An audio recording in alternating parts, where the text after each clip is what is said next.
December 7th, 1942. Today was the day last year in which this whole mess started. Tuning in on a news broadcast, I heard the stunning news. Pearl Harbor bombed. About 50 planes came over the harbor. I turned off the radio and rushed out front and told Pa and Ma. That night we all felt as if we were still having a nightmare. We all went to sleep wondering what was going to happen to us. Little did I know then that 1 year from then, I would be in Heart Mountain, Wyoming, in an evacuation camp.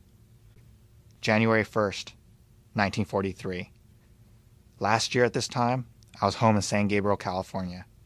Gosh, a lot has happened last year. In the spring, we had to work hard to sell out our stock. At Easter, we quit, handed over the nursery to Mr. Daly. We moved to Los Angeles for a month until evacuation to Pomona Assembly Center. After Pomona, we boarded a train, and after about 3.5 days of traveling through Nevada, Utah, and Colorado, we reached this camp in Wyoming. And here I am today, hoping that next year at this time, I'll be home or someplace else outside of camp. January 28th, 1943. I got my algebra paper back today. Doggone, another F. Got to do something about that. Maybe do my homework twice will help. The government has decided to take Niseis from camp and use them in the Army. Maybe next year I'll be drafted. February 12th, 1943. Last Tuesday night I went to a meeting held by the Army concerning the new order opening voluntary enlistment in the Army. There were 4 men from the Army altogether. They gave us a lot of talks telling us how we would benefit if we volunteered. Said that the reason why they wanted to put us in a separate combat unit was for publicity. A lot of people wanted to know if they could have some guarantees so that after the war was over, they wouldn't have their citizenship taken away and the lands they owned taken. They answered that we would be protected by the 14th Amendment of the Constitution.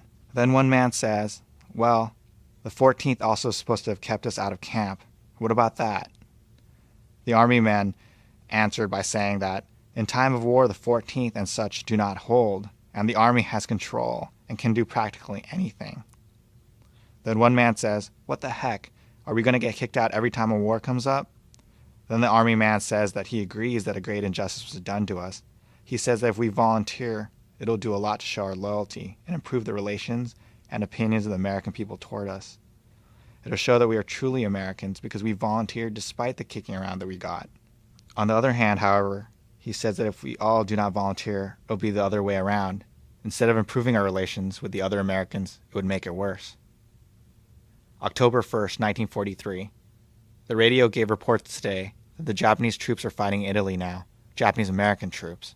A German prisoner saw them and was amazed. Hope they do good. December 23rd, 1943. Today was my birthday. I'm 18 now. Guess I'm getting to be an old man. I'm still not in college, though. August 20th, 1944. Well, it's been a very long time since I last wrote. Things have happened, too. Around May, I went to Denver and took my Army physical, which I passed. About 2 weeks after taking my physical, I graduated high school. We had caps and gowns and all.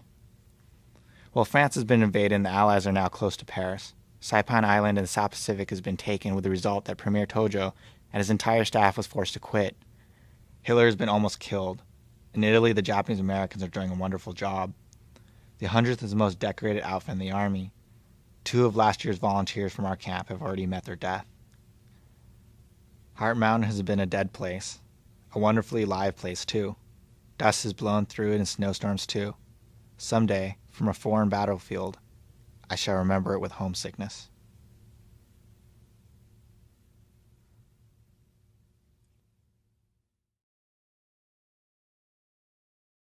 My name is Takashi Hoshizaki. I was born in Los Angeles in 1925. I was a junior at Belmont High when Pearl Harbor was attacked. I didn't get to finish the school year because we were forced to leave the area and were incarcerated at a camp in Heart Mountain, Wyoming. When they started drafting Niseis from the concentration camps, I had already made up my mind. I refused to go to my pre-induction physical. I would have gone if we were free and back in California. My life had already been ruined. I thought, what difference would it make if I were in a concentration camp behind barbed wire or in a prison? I kept a journal from March 26, 1944 to July 7, 1944, while I and other resistors were in jail in Casper, Wyoming, awaiting trial for violating the Selective Service Act.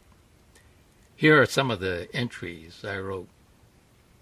March 26, 1944. They got me at 5 o'clock. Took me down to Visitors Center. FBI then took us to the city jail and held us there. We were questioned by McMillan, the FBI agent, fingerprinted by Red Smith. April 16, 1944. Usual day, FBI came to question me. I wouldn't talk. They got sore. May 15th, 1944. Today, several more boys left the jail. I guess tonight we won't be so crowded, but I'm still sleeping on the floor. May 23rd, 1944. We received the Sentinel today, and we all read it. Judging by it, they must be drafting those guys in camp awfully fast. I guess they want them in the Army before our trial ends. June 12th, 1944. Today we went to court at 9:30. The DA and Menon, our lawyer, argued like hell. It rained and thundered. Sometimes you couldn't hear the testimony. June 19th, 1944. The trial was over at 3, all except for the decision. It may take a week or two. The DA claims that we might communicate with the enemy by boat or bright signals. We all laughed at him about it. June 26, 1944. Today we went to the courtroom at 1:45. Got our 3-year sentence at 2:30. Judge Kennedy assumed that the evacuation and detention is constitutional. I think he's nuts. Anyhow, we're going to appeal our case. June 28, 1944. I wrote a letter home and also to the gang. We're getting tired of this place.